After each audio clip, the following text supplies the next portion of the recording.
Hello and welcome to Talking with Fit People. My name's host Derek, and I want to address host Lorenz Walker's comment.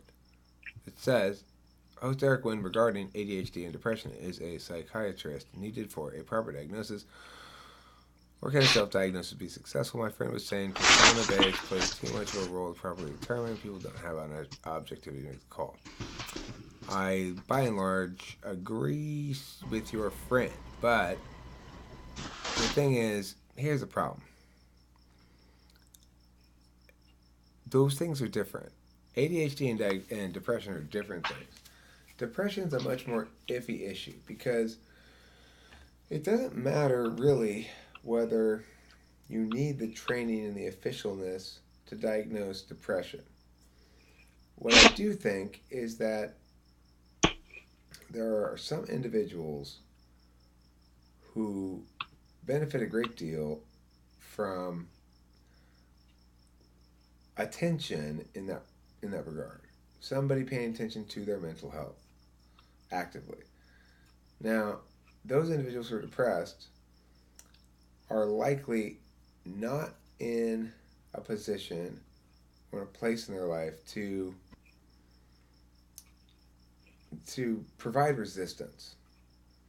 So I would suggest that in fact they may be in that place in their life when they need to give up resistance and try somebody else's way.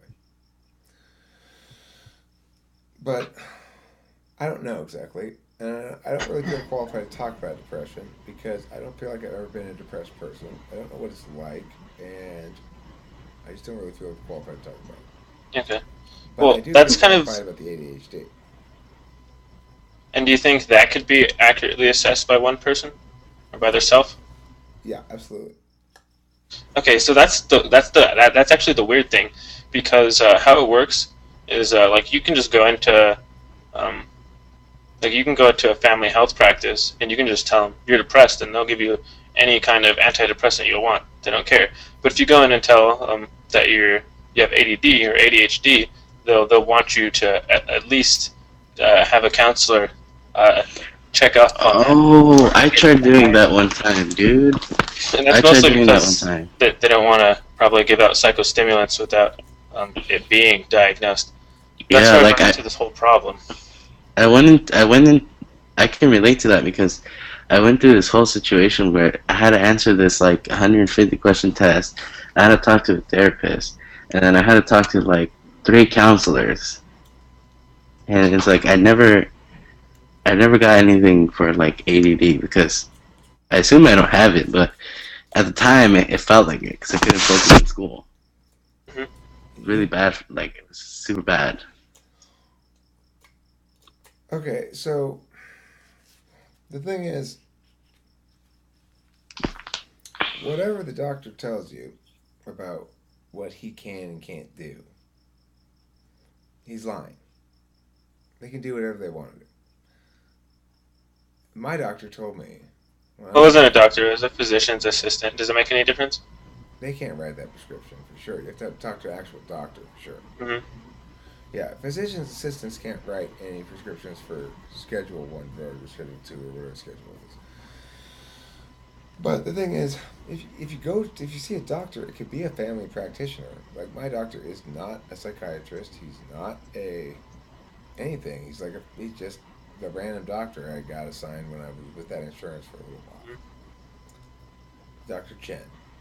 And so I went in and made an appointment to see him, and I said, okay, so look, I'm here. Basically, I need to get ADHD medication. And he said, well, I can't prescribe that for you, and I don't do that kind of prescription. You're going to need to see a specialist first. Yada, yada, yada. Yeah, I've heard this story before. Right. Okay, so The reason. the thing is, this is the key. You cannot allow yourself to be dissuaded easily. And Yeah, you have to go in there with the right positioning of you and the other. yeah, So you've got to convince them not only that you have a problem you're trying to address, but that their failure to address it is going to be a problem for them. Hmm. because they want to just dismiss it, get it out of their off their plate. Yeah. If they can do that, that means that we need to go back to the problem issue. Like say, look, I'm not even advocating. I'm at this point, ma'am. I am not concerning myself with which ADHD medication. I am telling you, I am experiencing a serious problem. I need this. I need to solve this problem. Yeah, I have researched it considerably. I've come to understand that the medical community, there's widespread consensus this is a medical problem. I am looking for a medical solution. You are offering me, instead of help for my medical problem, you are offering me pushback about it. Now, doctor, it's time for us to sit down and restart this conversation with a proper perspective on things. And doctors are tough because, of course, they're entirely used to being God, right? Everybody Hmm. hears whatever they say and just accepts it. Or they fight it for stupid reasons. And the doctor's always right, you know? Either the person they're dealing with is wrong and disagreeing with the doctor, or Yeah. correct and just going along with the doctor. Because there aren't really a whole lot of circumstances in which this sort of thing happens, where in fact the doctor ought not even have control over this thing, and I ought not have to jump through this hoop. Yeah, the reason I had brought this up is because my friend just came over. And I was just talking to him, and he just kept bringing up the placebo effect, and he was like, when somebody he's pretty much saying that an individual person, if they think that they're suffering these mental illnesses or whatever depression and attention deficit disorder are, that affects their judgment, and that the person just doesn't have enough objectivity to be able to assess themselves and come up with this correct diagnosis, which Oh, I found to be not. uh, here's the thing: ADHD is not actually a disease of any sort or Yeah, disorder. that So that's the that's what I've problem with heard. that reasoning, you know. Well, yeah, that's what I had said, because I've heard that it's just an adaptation in just humans that had its own benefit, and it Yeah, comes with pros and cons, and our society just deems the cons as negative. yeah. It's just one incarnation, or you know, Of a normal human. yeah. But there's a better word for it, but I can't think of it right now. Yeah, it's that. I think that's what it is for sure. But that doesn't mean we don't benefit from taking speed. We Yeah. do. We happen to be, manifest in a certain pattern of ways that happens to line up such that Hmm. when we take speed, we benefit a great deal. The, the problem here is we shouldn't have to get a prescription for it because we don't need it because we have a Yeah. disease or disorder, but because it makes us more effective. That's it. Nothing else to say about it. Yeah, but since in my case it's a little different, since I'm having depressive symptoms mixed with some uh, of the symptoms from predominantly inattentive ADD. Don't Um, mention those because look, but the I depression. wonder if they're Don't you think the depression comes from underachievement? no. That's yeah. That's the thing. It really can. That could be also it, because people that have like ADHD, they have a much higher chance of having comorbid depression and anxiety. I think both come from underachievement. We are anxious when we are not fulfilling our destiny. We don't know exactly what our destiny is, but magical thinking tells me that Lorenz Walker has a destiny, and his soul knows that he's failing to fulfill his destiny, and his soul is saying, "Amphetamines, feed me amphetamines, please." And the thing is, once you get if you get if you get accustomed to working all the time on amphetamines, I've discovered that when you're not on them, you keep doing the same things anyway. So eventually, you kind of don't need them anymore. But Do they? you still do I've them. heard that when you're on these medications, they could dull the positive effects of ADHD.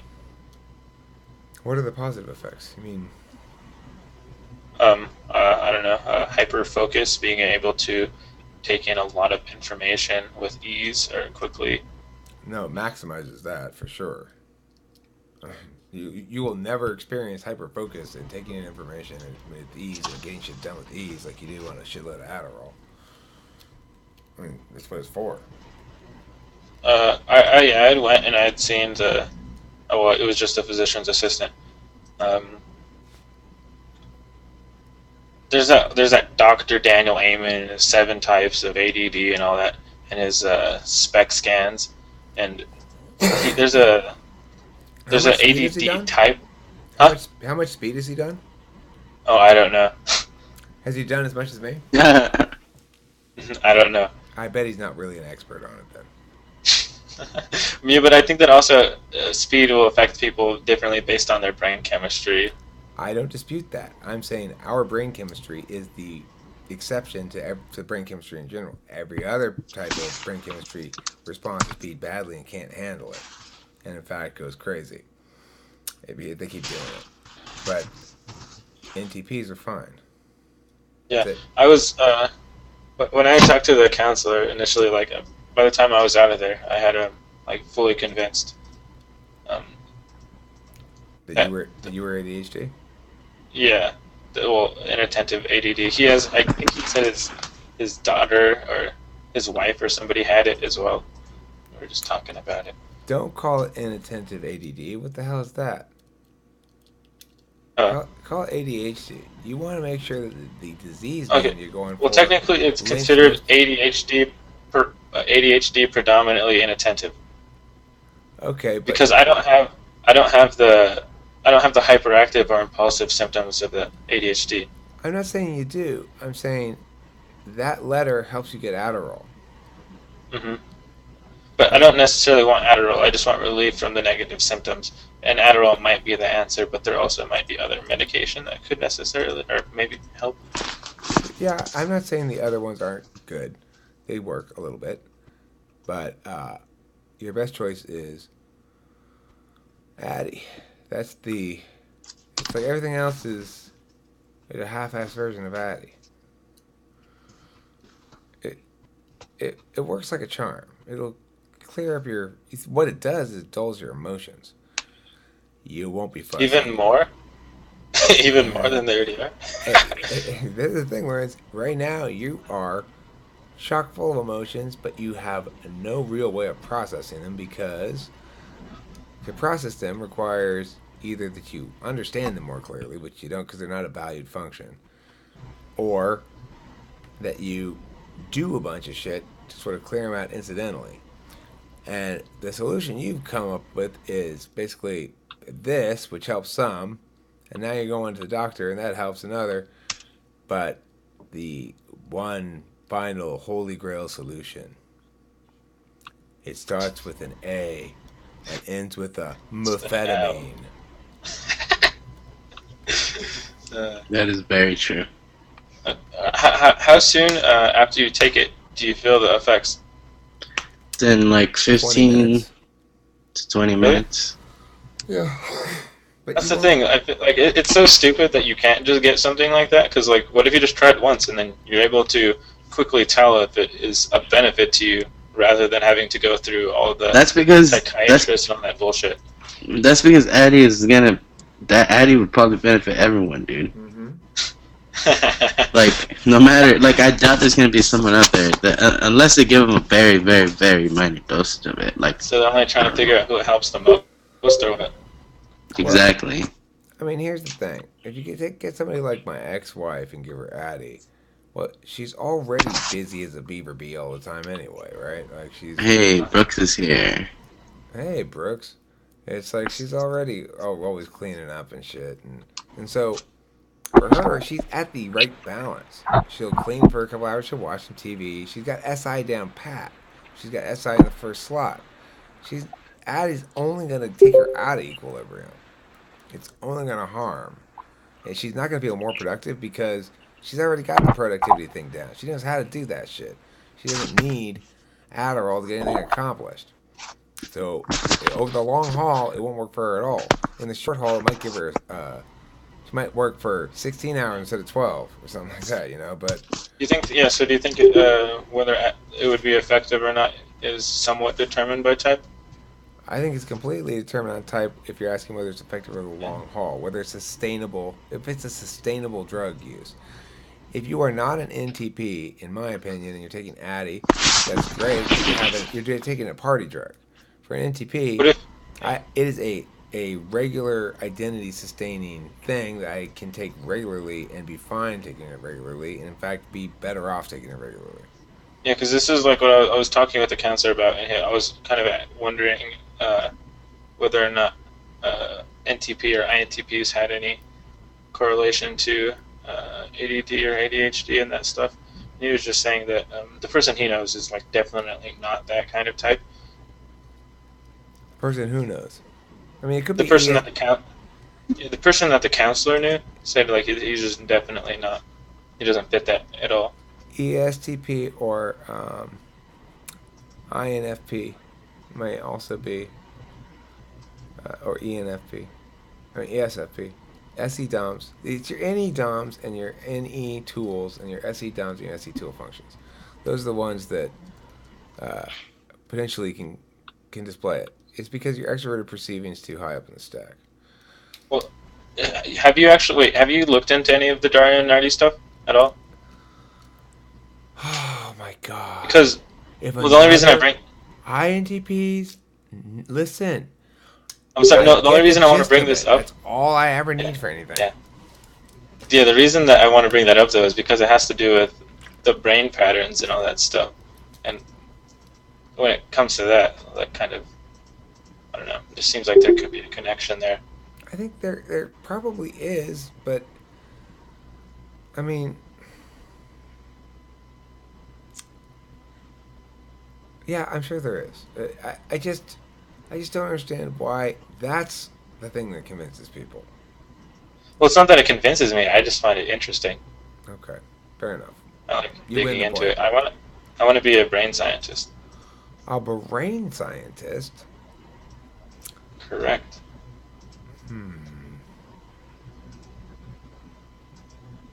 Okay, then it is so. You are now a brain scientist. Congratulations. You can receive your degree as you leave. If you go out the back door, stop and ask Judy, okay?